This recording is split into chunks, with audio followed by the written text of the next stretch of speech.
Lo primero que quiero hacer es mi gratitud profunda a mi amigo, porque es mi amigo, el doctor Abraham, rector de este centro de formación, y agradecerles también la hospitalidad que han tenido conmigo mis compañeros de este centro de formación, a quien reconozco mucho por la amabilidad, por la gentileza que han tenido. Y me estoy enterando de que vienen de varios estados de la República que son estudiantes de los procesos de formación de este centro. La verdad que me congratulo muchísimo y ojalá que estemos teniendo, ya ve que somos el lugar más sur del sur, Chiapas,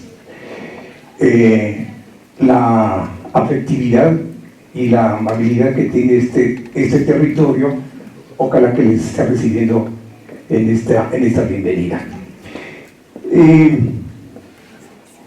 Lo primero que quiero colocar es de que hay una palabra que cuando nos colocan enfrente, porque a mí me preguntaron justamente si iba a utilizar alguna tecnología, si iba a usar USB, etcétera. Y cuando hablan de tecnología, regularmente estamos pensando en estas cosas, algo por el estilo, ¿no? O estas cosas, ¿no? Pero olvidamos que hay una tecnología primera, que es la condición que construye todas estas tecnologías, porque todo eso son tecnologías, ¿no? Y escuche, mira, yo soy como a la antigüita, ¿no? Como diría Roberto Carlos, amor a la antigua.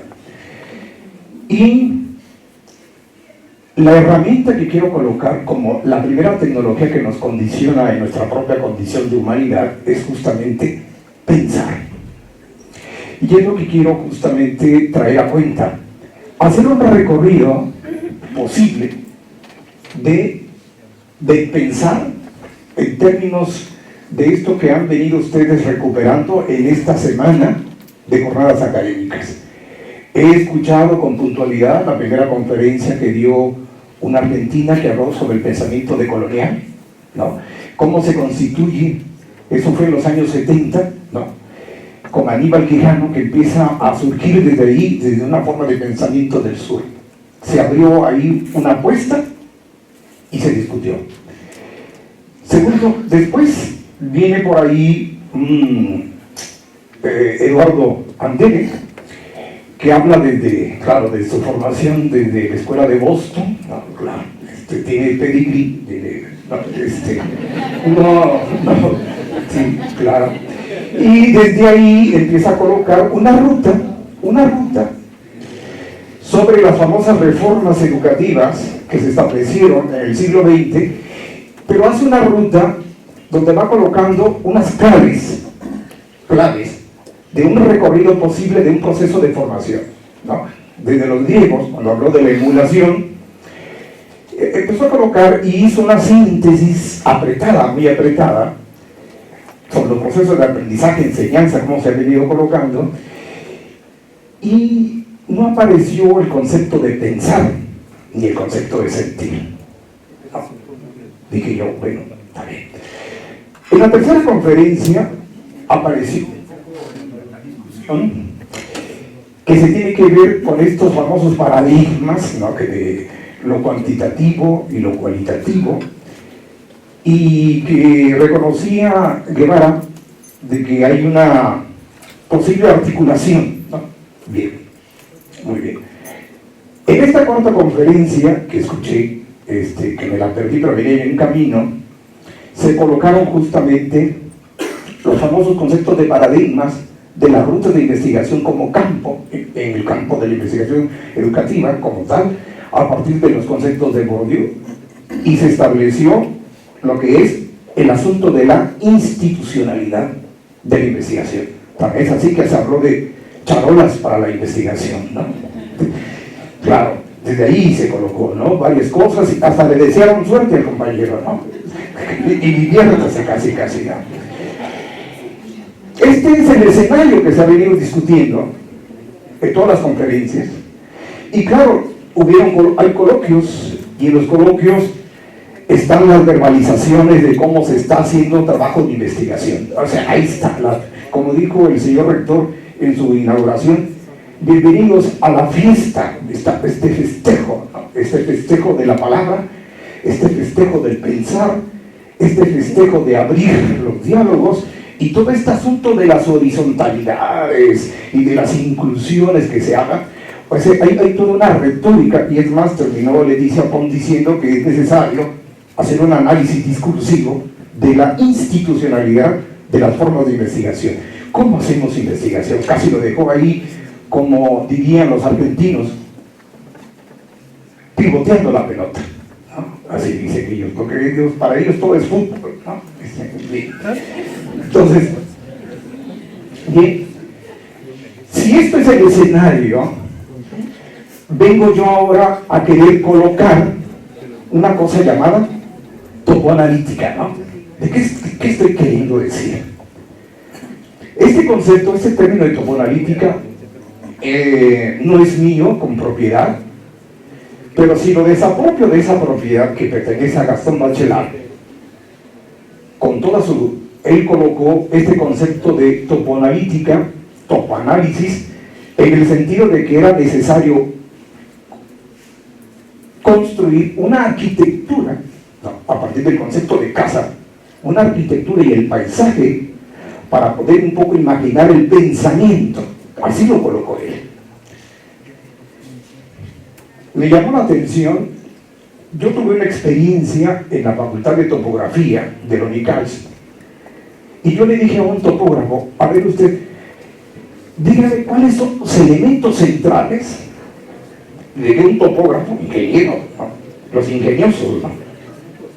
El ingenio, la creación, porque son los ingenieros, se las ingenian, ellos están con la idea de resolver problemas, ¿no? Y yo estoy con la idea de crearlos, pero bueno, sucede entonces que me dice un topógrafo, me dice, hay tres elementos que hacen que la topografía sea topografía. Y le dije, ¿cuáles son?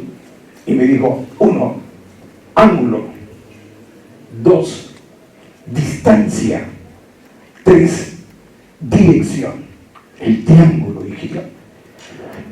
Ese es el triángulo.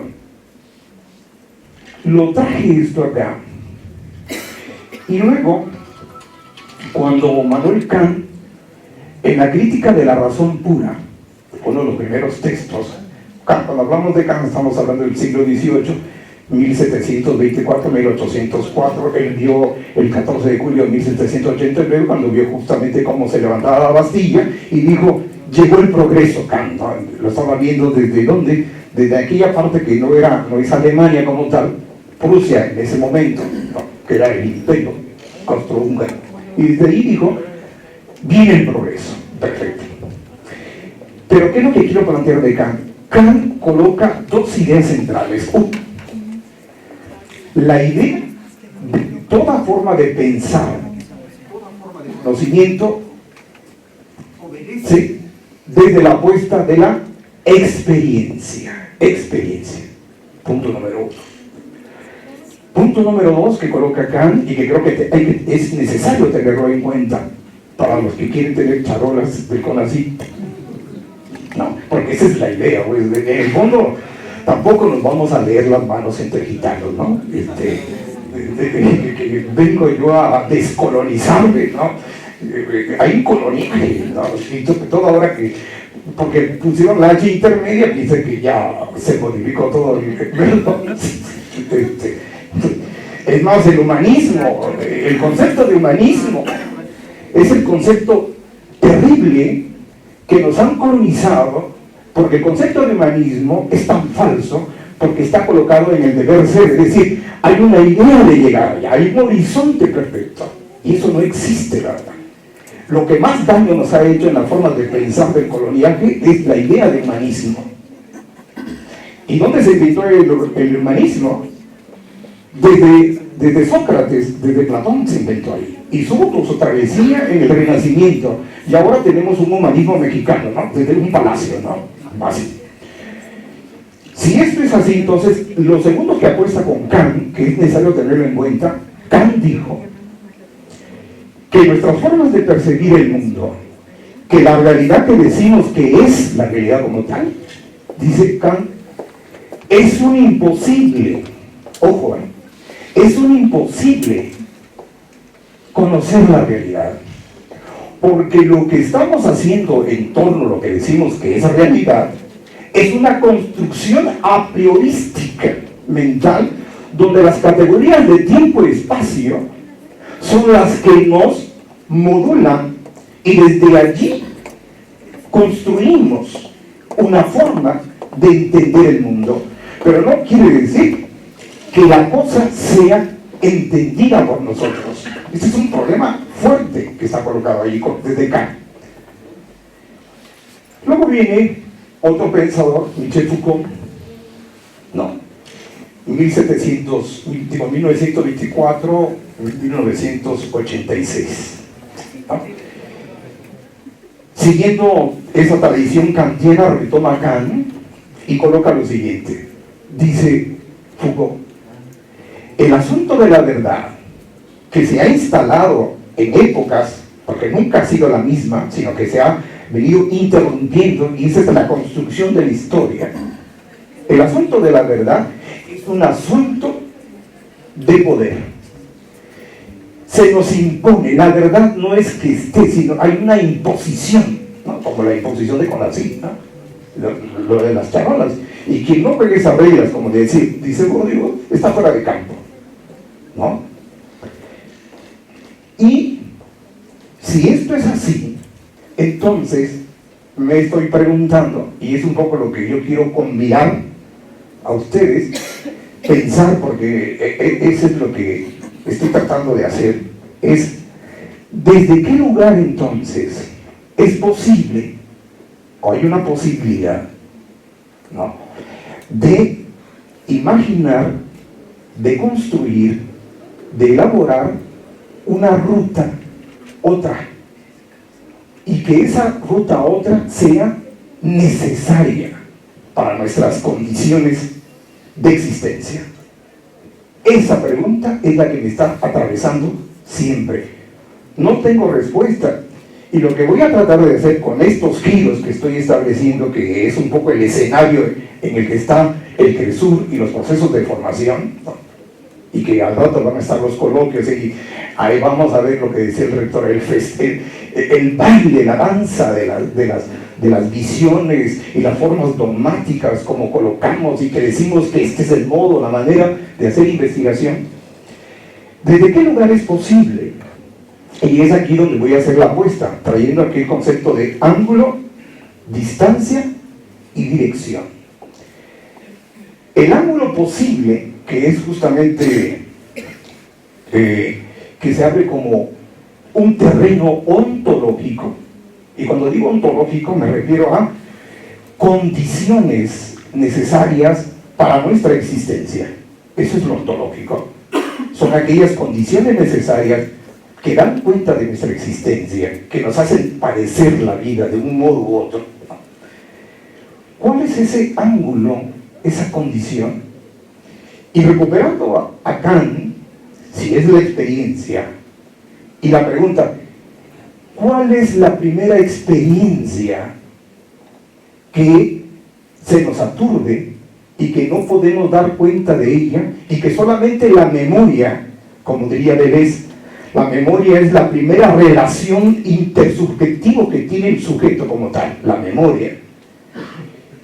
¿Cuál es la posibilidad de construcción de ese lugar? La experiencia de vida. Primer ángulo.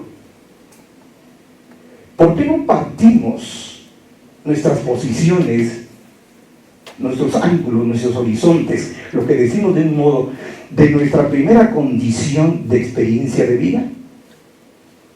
¿Por qué esta experiencia de vida está alejada como ángulo, como punto ontológico y punto epistémico para poder, digamos, enrutar una dirección?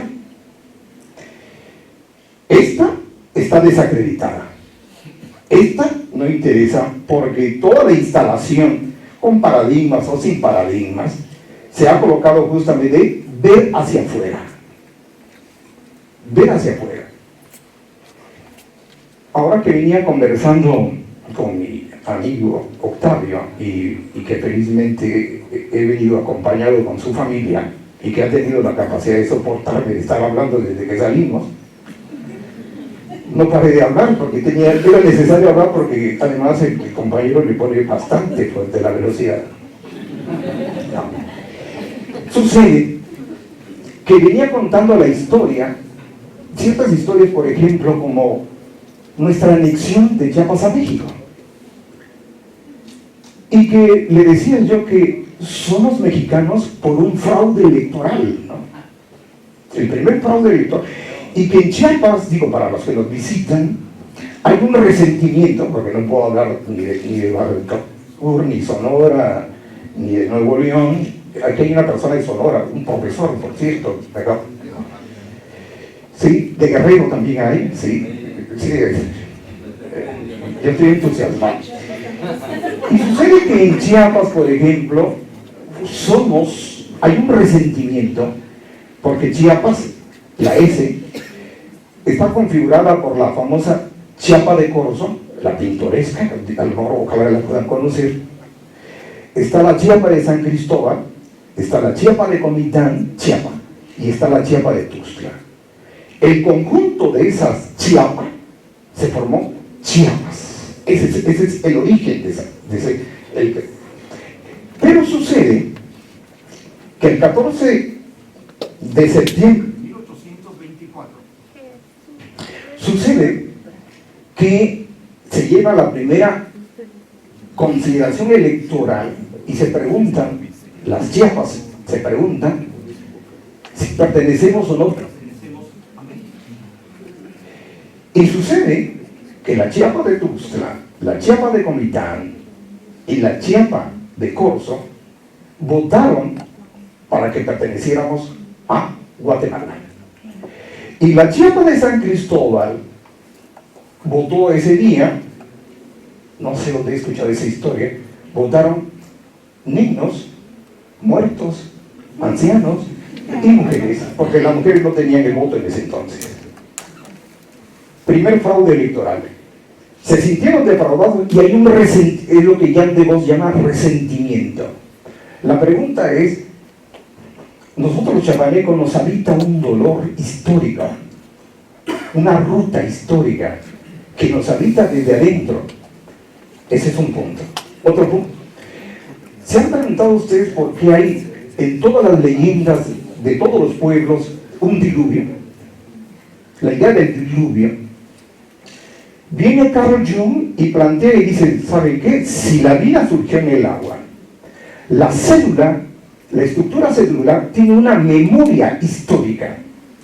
Y esa memoria histórica ha viajado y se ha hecho este mundo como tal, en sus diversas, no evolución, porque fue un concepto darwiniano, sino un concepto de mutación, la mutación de la célula. Y en la memoria celular, la metáfora de construcción es la idea del diluvio. Historia. Por eso cuando sentimos la lluvia, nos habita la nostalgia. Hay algo, hay un pasado que está en nosotros. ¿Qué estoy haciendo? Una recuperación. Que el asunto central de recuperar nuestra experiencia es eminentemente un posible punto de construir una mirada otra. Pero para hacer eso, implica primeramente construir la indisciplina, porque estamos muy disciplinados. Llámese multidisciplina, llámese inter o trans, pero el problema es la disciplina. Y lo primero que tenemos que hacer, supongo, es el acto de la indisciplina. Y me parece que el primer acto de indisciplina es colocar la historia de vida en el centro del pensar, básicamente. Con algunos de ustedes yo he trabajado la narrativa biográfica, Hay algunos que no nos dejan mentir que hubo de hecho platicaba yo con el señor rector, que hay un acontecimiento que se vivió en Chiapas y que terminó siendo una capilla, y porque se empezó a pastorear, ¿no? Como ahora alguien en el palacio pastorea a su gente, ¿no? La pastoral social, ¿no? Porque crea una serie de nomenclaturas y desde ahí va maiciando, pues va colocando la ruta, ¿no? Y claro, buenos y malos, ahí los ha colocado el mundo, ¿no? Y en fin, pero bueno, lo mismo en esta experiencia de vida se ha colocado la narrativa, y me parece que ha sido últimamente criticada. Hay una crítica, hasta la han colocado algunos. Yo estuve aquí en el centro y parecía que había una especie de laxar los trabajos de investigación, que estaban laxándose, que no estaba teniendo esa famosa de rigor científico, ¿no? Cuando sabemos que la ciencia y el conocimiento es un tipo de creencia, ¿eh? Es una creencia nada más, es un gran supuesto, y además hoy sabemos que es una vedette, ¿no? Es una gran vedette que bajo ciertas normas pues se constituyen ciertos saberes, son formas y ejercicios de poder. Pero esa tradición de la narrativa la he venido trabajando, y me parece que yo he encontrado de que la narrativa hay una posibilidad, como lo dijo la doctora, lo reconocía, como una herramienta para construir una posible forma de pensar críticamente nuestra realidad. Yo me quiero alejar de la idea de conocimiento científico y me quiero colocar en la necesidad de pensar históricamente nuestra realidad, allí. Y creo yo que la cultura, ya ven que nos pusieron unos rubros en la que podemos caber, porque cabemos en cultura, cabemos en educación y ciencias de la conducta, como también cabemos ahora en humanidades, según nos acaban de ilustrar, ¿no? Y se reconoce básicamente. ¿Por qué no entonces colocar en el centro la narrativa como posición justamente de esto? Y descubrir que nuestra trayectoria histórica es una expresión de las condiciones materiales de la historia que estamos viviendo, y que de esa no queremos dar cuenta. Es ahí donde coloco la primera idea, ángulo. La narrativa entonces, ahora sí, empiezo a colocar la primera clave posible para esta topoanalítica que quiero llamarle como tal, en tanto que hay tres ingredientes: ángulo, dirección y distancia. ¿Qué pasa con esta narrativa? Me parece que la lectura que tenemos sobre ella y la escritura que tenemos de sí en ella, olvidamos que son los planos de una subjetividad que es necesario desentrañarla. Y si es conveniente, redescubrirla. Es un primer elemento. Otro segundo elemento que me parece que es, y hoy estamos viviendo, ¿saben qué estamos viviendo el día de hoy? En el escenario de la academia, de las universidades, y también con esos famosos proyectos políticos que se están viviendo en la historia de nuestro país, es la lucha, no por el proyecto, es la lucha por el sentido. Estamos habitados por la lucha por el sentido. El problema es el sentido, la dirección, el rumbo. Y es necesario que en este centro, que nos habita y lo habitamos, nos empecemos a preguntar por el rumbo, por el sentido. Y los procesos de formación científica, que se reconocen, como decía la doctora Leticia, que vienen justamente desde nuestra práctica y experiencia docente, desde ahí es el escenario, no hay otro. Desde ahí tenemos que partir. Y se reconocía, y por qué no desde ahí abrir justamente todas estas narrativas. Y como reconocía Boaventura, de que lo que pasaba con América Latina y está pasando es que hay un desperdicio de nuestra experiencia. No la estamos recuperando. Estamos mandando a la nada toda la experiencia que estamos siendo habitados. Entonces, Pero la experiencia humana, y es ahí donde yo sí me separo de estas ideas occidentalistas que hablan. Yo siento que Occidente es una invención. ¿Saben quién lo inventó? Occidente. Heródoto, en los textos de la historia. Él es el primer historiador, de hecho se le conoce como el padre de la historia, es el primero que empieza a narrar los problemas de los persas ante los griegos. Y esa era la forma en cómo se constituyó la frontera oriente y la frontera occidente. Pero occidente y oriente es una invención, no existe. Bueno, a lo mejor ya me van a decir varias cosas, pero bueno. Porque y la América nuestra es otra invención. Ahora que muere Milán Kundera, que todo el mundo puso en sus... toda la insoportable levedad del ser, que no es. De verdad que hay una cosa que trae a cuenta, aparte de los relatos de Tomás y Teresa, que es una gran historia bellísima, y aparte la de Franz con Sabina, y aparte el 7º capítulo que ustedes a lo mejor leyeron cuando muere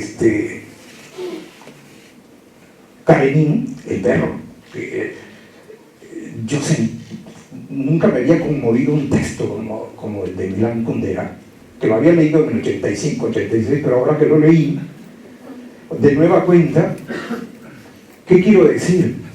Que todas estas construcciones nuestras para entender y comprender el mundo son invenciones que nos frontean. ¿Qué quiere decir? Que nos enfrentan. Eso. Y que no nos hemos preguntado que todas esas invenciones son algoritmos de pensamiento que ya no están dando cuenta de nuestras condiciones reales. Me pregunta ahora que fui, que me invitaron a desayunar, que me invitó a desayunar el señor rector,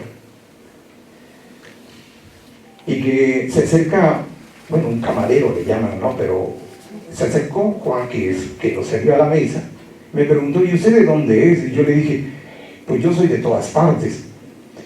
Pues si estoy en Comitán, soy comiteco.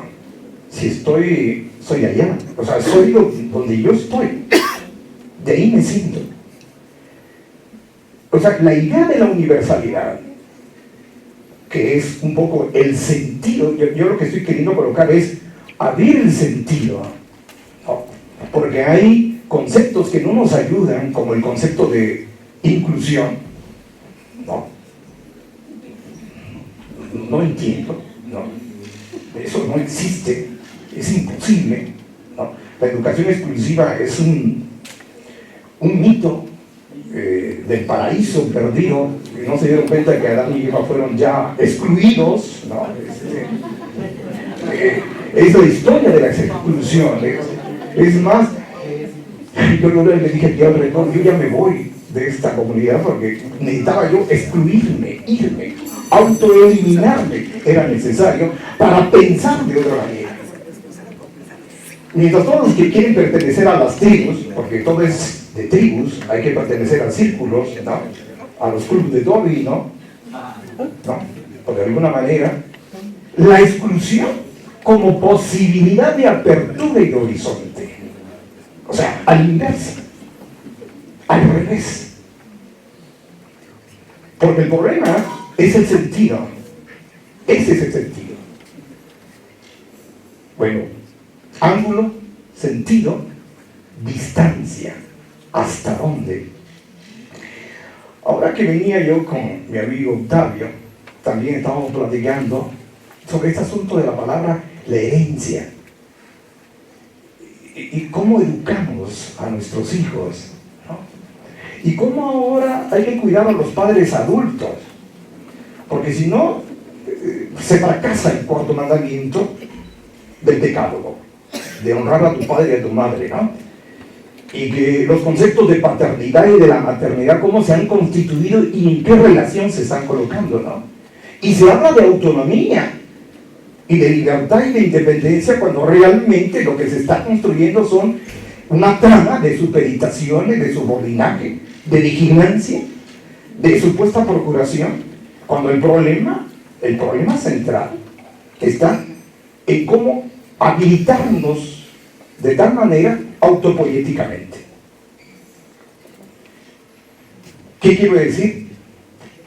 La idea del límite, la idea de lo finito, la idea de que todo lo que empieza necesariamente termina y que no hay nada eterno y que estamos construyendo simplemente una serie de eternidades y lo pusilánime, nuestra debilidad, es lo que nos fragua permanentemente nuestra condición histórica de ser en este mundo siendo. ¿Por qué no colocar el alcance en términos de una finitud? Yo venía platicando con Octavio porque tengo ahora el sentimiento de Borges, en el sentido de que veo mis libros y empiezo a seleccionar, a decir, hay textos que ya no voy a poder leer. Bueno, porque supuestamente le estoy poniendo un horizonte, digo yo, unos 20 años más. Bueno, más o menos, dije yo, a ver si llego hasta allí. Pero ya empiezo a seleccionar rutas, porque no me va a dar. En ese sentido, la idea de finitud y la idea del límite, que es un texto de Eugenio Trías, filósofo español, que recomiendo que lo lean, que es uno de los hombres más serios de la filosofía española, Eugenio Trías, que es el concepto de límite. Me parece entonces que desde allí yo puedo construir una posibilidad de repensar nuestra condición histórica y desde allí establecer una ruta de camino del pensamiento.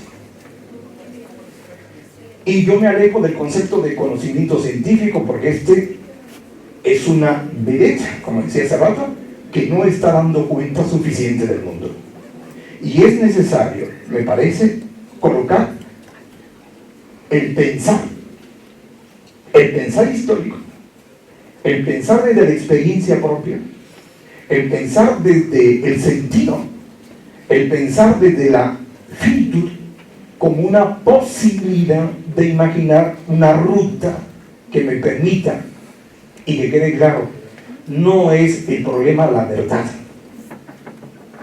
El problema es el ejercicio del poder. ¿Ustedes creen que los movimientos sociales, cuando se habla de justicia social, llámese desde los estudiantes, los obreros, las prostitutas, las mujeres, los homosexuales, todos los movimientos sociales, o hasta las luchas por reivindicar el hambre y la justicia, eso es inexistente? El problema de los movimientos sociales es el asunto de poder. Y compañeros, el hecho de que con estas falsas ideas del humanismo y la preocupación por el otro, y todas esas cosas que hablan de virtudes del pensamiento científico y de la transformación del mundo, de la emancipación, de la liberación, del pastoreo, ¿no?, de los actos confesionarios que se han creado justamente desde la edad del siglo II hasta nuestra época, porque todo es pastoreo, ¿no? Es la pastoral, es decir, el mostrarnos a dónde está el mundo. Creo que es el primer momento que es indisciplinarse. Y desde ahí, entonces, ¿qué es esta condición que lo estoy trabajando y que no ha tenido buen puerto todavía? La topoanalítica. La topoanalítica es un lugar posible de construir un análisis, una descomposición del mundo, y que ese ángulo primero es nuestra experiencia de vida. Desde allí propongo lo siguiente, y desde allí la lucha de los sentidos, es el problema de los sentidos. Van a verlo ustedes ahora mismo cuando tengan ahora los famosos estos coloquios donde se van a exponer los trabajos de investigación, donde los sumos sacerdotes, evaluadores, ¿no?, van a dictaminar y van a enjuiciar, ¿no?, y todos los demás se van a subordinar y se van a ir mal porque les va a doler que no cumplieron lo que él quería, ¿no?, y que nadie defiende su apuesta, ¿no?, y que además hacen reverencias y hay una serie de rituales, ¿sí?, honoríficos, ¿no?, y que nadie se indisciplina en la forma de pensar. Entonces, aquí lo que bueno que fue el doctor, no, pero es mi amigo, no hay problema. Entonces, creo que entonces la toponalítica para mí sería una primera posibilidad de construir una indisciplina, una posibilidad de imaginar y pensar de otro modo, una posibilidad.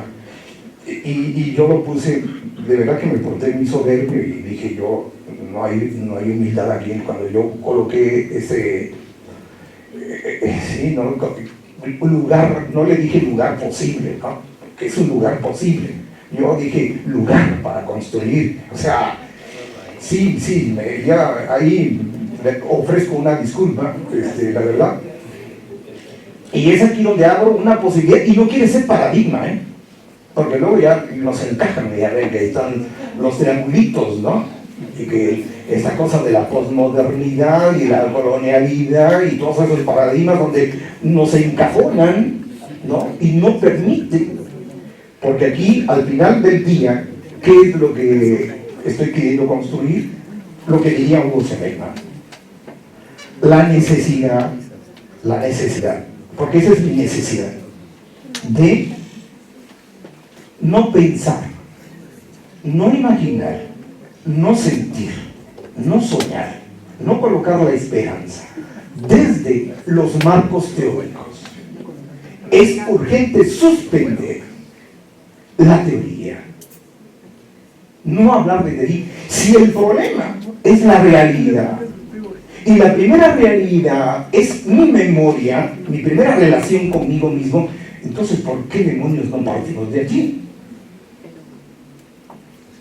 Aquella pregunta nietzscheana, cuando se dice ¿quién soy?, cuando se pregunta por sí mismo, cuando nos preguntamos ¿cómo he llegado a ser lo que soy?, como nos preguntamos ¿cómo he llegado a ser profesor?, una trama de supuestos, una trama de significaciones, de sentido, de agonía, y lo utilizo en el sentido griego, agón, lucha, que ese es un poco el sentido griego ateniense. ¿Por qué no colocar desde ahí nuestras formas de pensar? ¿Qué quiero decir entonces? Que me salgo de ahí porque yo no quiero charola de investigador, porque si te pegan abajo de la espinilla, ¿no?, siempre te están pegando abajo, siempre abajo pegan, porque por arriba, doctor, ¿no?, hasta te dan abrazos, ¿no?, hasta te dicen tu ponencia fue genial, ¿no?, y cuando no sirve para nada, ¿no?, porque desde ahí hay una serie de reglas rituales.